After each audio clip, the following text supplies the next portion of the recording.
말에 관련된 성 안톤 체호프 1885년 퇴역 육군소장 볼데예프는 이가 아팠다. 보드카나 꼬냑으로 입안을 헹궈보기도 했고 담뱃재, 아편, 테레빈류, 등류를 아픈 이에 직접 발라보기도 했고 볼에 요오드를 떼보기도 했고 양쪽 귀에 알코올을 적신 소음을 넣어보기도 했다. 그러나 아무 소용도 없었고 구역질만 불러일으켰다. 의사가 도착했다. 그는 환자의 이를 쑤셔보고는 키니네를 처방해 주었지만 이건 역시 소용이 없었다. 의사는 아픈 이를 뽑자고 말했지만 장군은 거절했다. 아내, 아이들, 하녀, 심지어 갓 들어온 요리사 페츠카까지 집안의 모든 사람이 자신이 알고 있는 방법을 제안했다. 그 와중에 볼데예프의 집사인 이반 예브세이치는 주문으로 치료해보는 것이 어떻겠냐고 조언했다. 카카, 제가 살던 마을에 그가 말했다. 10년 전쯤에 세무서에서 일했던 야코프 바실르이치라는 사람이 있었습니다. 이 친구는 주문으로 치통을 고치곤 했는데 정말 끝내주었습니다. 창문을 향해 서서 무어라 중얼거리고는 침을 퇴 뱉으면 치통이 씻은 듯이 없어지곤 했습니다. 신기한 능력을 타고난 지금 어디에 살고 있나? 세무서에서 면직된 후 사라토프에 있는 장모집에서 살고 있습니다. 지금은 이를 고치는 것만으로만 먹고 살고 있었죠. 이가 아픈 사람이 그의 집에 찾아오면 치료해 준답니다.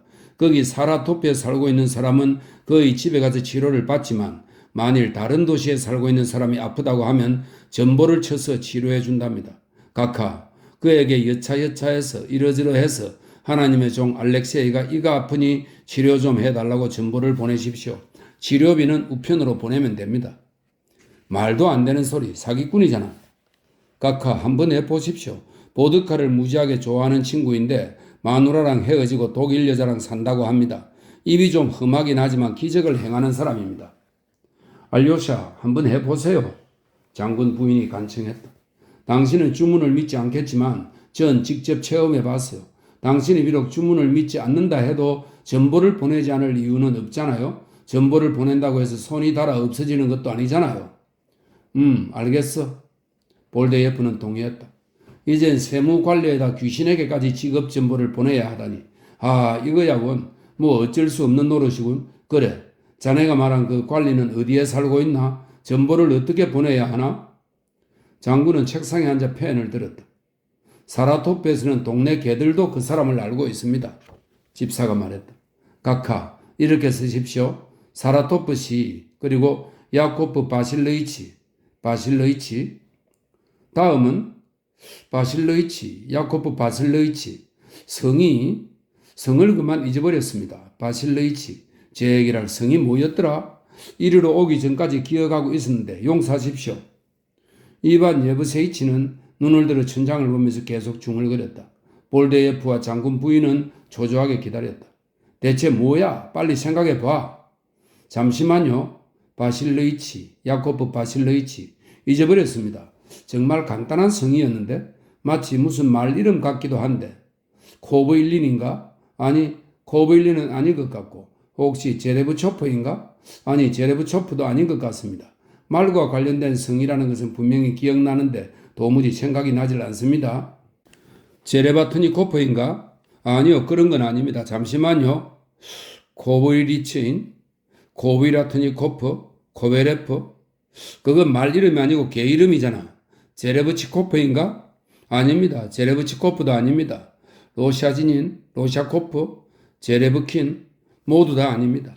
그럼 어떻게 그 사람에게 전보를 보내나 어서 생각해봐. 잠시만요. 로샤드킨, 코브일킨, 코렌노이, 크레니코프? 장군 부인이 물었다. 그런 게 아닙니다. 프리스차지킨 이것도 아닙니다. 잊어버렸습니다. 이런 제기를 성도 제대로 알지 못하면서 대체 왜 저러쿵 했단 말인가? 장군이 화가 나서 말했다. 꺼져버려. 이반 예브세이치는 천천히 나갔고 장군은 자기 볼을 감싸지고 방 안을 왔다 갔다 했다. 젠장. 장군이 소리쳤다. 제기랄 이젠 어떡한다 말이야? 집사는 정원으로 나와서 눈을 들어 하늘을 보면서 세무관리의 성을 기억해내려고 애를 썼다. 제레브치코프, 제레브코프스키, 제레벤코, 아니야, 그게 아니야. 로샤진스키, 로사제피치, 제레보코피치, 제레일란셰키. 얼마 지나지 않아 장군 내외는 그를 다시 불렀다. 기억해냈는가?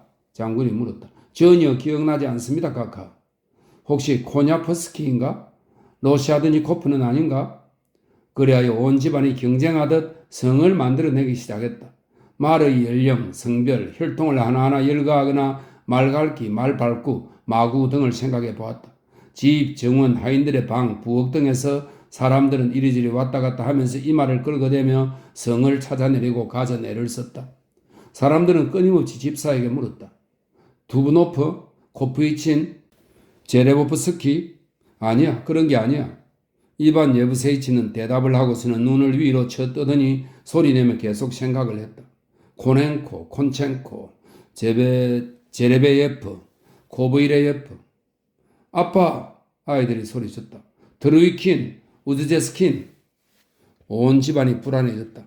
초조해하며 치통에 시달리고 있는 장군은 말의 진짜 이름을 알아내는 자에게 5루블을 주겠다고 약속했다. 그래서 이반 예브세이치 뒤로 사람들이 떼지어 따라다니기 시작했다. 그네도프, 르이시트토이, 로자츠키. 사람들이 그에게 물었다. 그러나 밤이 되었고 성은 좀처럼 찾아지지 않았다. 그래서 모두들 잠자리에 들었고 전보는 보내지 못했다. 장군은 밤새 잠을 잘 수가 없었고 온 방을 돌아다니며 신음했다. 새벽 2시에 그는 집에서 나와 집사의 방 창문을 두드렸다. 메리노프는 아닌가? 울먹이는 목소리로 그가 물었다. 아닙니다. 메리노프가 아닙니다, 카카. 이반 예브세이치가 대답하면서 죄송한 마음에 한숨을 쉬었다. 그럼 혹시 말에서 따온 게 아니라 다른 것에서 온 것은 아닌가? 진심으로 말씀드리지만 카카, 말에서 온 것은 분명합니다. 이거 하나는 확실히 기억하고 있습니다. 그렇지만 자네는 건망증이 정말 심한 사람 아닌가? 지금 나에겐 세상 그 어떤 것보다 그 성이 가장 중요하단 말일세? 통증이 심해 견딜 수가 없단 말이야. 아침이 됐다 장군은 의사를 다시 불렀다. 이를 뽑아야겠어. 그는 결심했다. 이제 더 이상 참을 힘이 없어. 의사가 도착했고 아픈 이를 뽑았다. 통증은 즉시 사라졌고 장군은 평온해졌다. 자신의 일을 완수하고 그 대가로 돈을 받은 의사는 자신의 마차를 타고 집으로 가기 위해 장군의 집을 나섰다. 현관문을 지나 길에서 그는 이반 예브세이치를 만났다. 집사는 길가에 서서 자신의 발밑을 유심히 바라보면서 무언가를 생각하고 있었다. 이마에 잔뜩 찌푸려진 주름살이며 눈의 표정으로 보건대 그는 긴장되고 고통스러운 생각에 빠지던 것 같았다. 블라노프, 제레스데 젤리노프. 그는 계속 중얼거렸다. 자스포닌, 로샤드스키. 이반 예브세이치. 의사가 불렀다. 이보게, 자네에게 귀리를 5체르베스체 정도만 살 수 있을까? 우리 농군이 내게 판 귀리 상태가 너무 좋지 않아서 말이야. 이반 예브세이치는 의사를 멍하니 바라보다가 왠지 모를 기묘한 웃음을 짓더니 의사의 말에는 한마디 대꾸도 하지 않고 손뼉을 치면서 엄청난 속도로 마치 미친 개에게 쫓기는 사람처럼 장군의 집 안으로 쏜살같이 뛰어들어갔다. 드디어 생각났습니다, 카카. 그는 너무나 기쁜 나머지 자신의 목소리가 아닌 목소리로 외치면서 장군의 서재로 날아갈 듯이 뛰어갔다. 생각났습니다. 오 하나님, 의사 선생을 축복하소서. 오브소프, 세무관리의 성은 오브소프입니다. 카카 오브소프입니다. 빨리 전보를 보내십시오. 이거나 처먹어. 장군은 그의 얼굴을 향해 양손으로 쿠키 시위를 해대면서 모욕적으로 말했다. 이제 나에게 네놈의 말에 관련된 성은 필요 없어. 이거나 처먹어.